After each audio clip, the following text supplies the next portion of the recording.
Once upon a time, there lived a couple who had been married for 9 years without a child.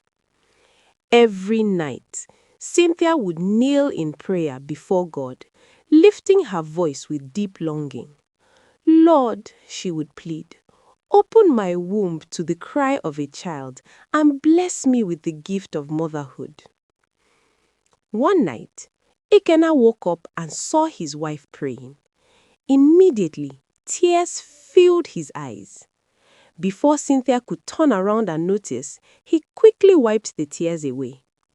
They had visited the village health center countless times to be assured that nothing was wrong with either of them. Yet, their hearts remained heavy as they wondered why a child had not come to them.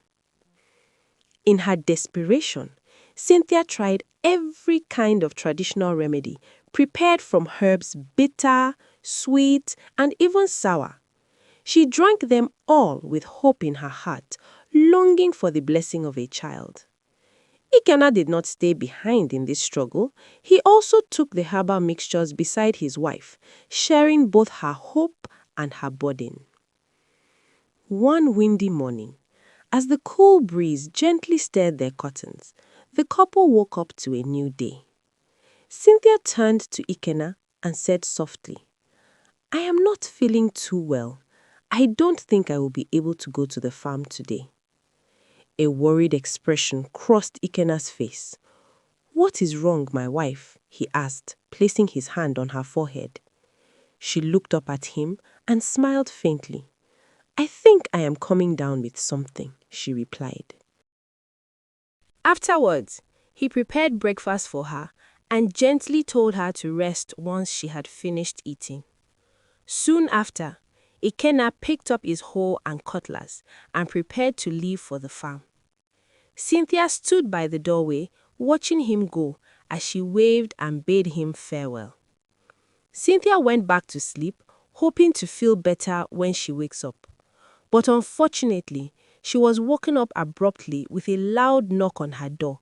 Fear gripped her for that moment. She stood up and went to the door. Cynthia opened the door, and to her surprise, she found Ikenna's mother standing there with his two sisters. Shock filled her face, for she had not been expecting them. Mama, what brings you here? She asked nervously. Ikenna's mother replied sharply, What do you mean by what I'm doing here? With that, she marched into the house, her daughters following closely behind. They began to glance around the room, their eyes moving from corner to corner, as though they were searching for something that had gone missing.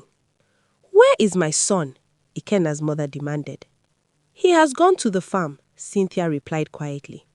So you are here resting, and yet you cannot give us a child? The woman snapped angrily. If you cannot bear a child for this family, at least you should make yourself useful. Those words cut deeply into Cynthia's heart. Her face fell and tears welled up in her eyes. Still, this was not the first time she had been spoken to in such a cruel manner by Ikenna's family.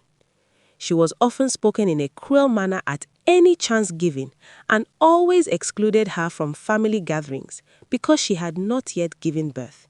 It made her feel like an outcast. Soon, rain began to fall and Ikenna returned home earlier than usual because of the downpour. As he stepped through the doorway, he was just as startled as Cynthia to see his mother and sisters inside the house. Mama, what brings you here? He asked in surprise. She replied firmly, I have come to inform you that we want you to take another wife, and we have seen a maiden that will be suitable to be your wife. Another wife? Ikenna repeated, his face filled with confusion. Yes, another wife, she confirmed. I do not understand what you mean by another wife, he said slowly. A wife who will give you a child, she answered coldly. A woman who will bear you a son and give me a grandchild. Cynthia, who had been standing nearby, could hardly believe what her ears had just heard. Her heart skipped as the words sank in. Ikenna then spoke firmly. I am already married and I love my wife dearly. Very soon, God will bless us with the fruit of the womb. Mama, I do not understand what you are saying, and I will not be a part of it. Ikenna's mother exclaimed, So you wish to die without a child to carry your name? You are my only son. Do you want our family line to end? Then she added bitterly, If your father were still alive, he would never allow this to happen. After saying this, she stormed out of the house in fury, and her daughters hurried after her, not minding the downpour. Cynthia collapsed to the ground in tears, and Ikenna quickly held her in his arms, assuring her that she should not worry and that everything would be all right. The following morning, Ikenna and Cynthia set out together for the farm. Along the way, a small boy stopped them and delivered a message. Ikenna had been summoned by his uncles. He asked Cynthia to return home while he hurried off to his uncle's house.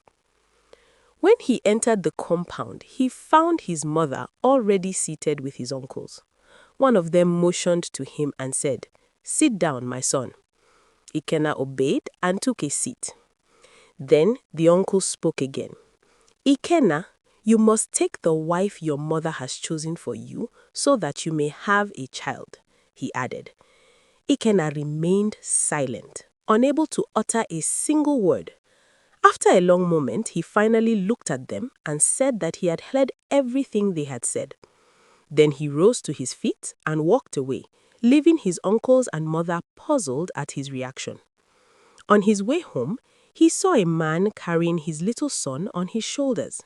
He paused and gazed at them with deep longing, a faint and sorrowful smile resting on his face.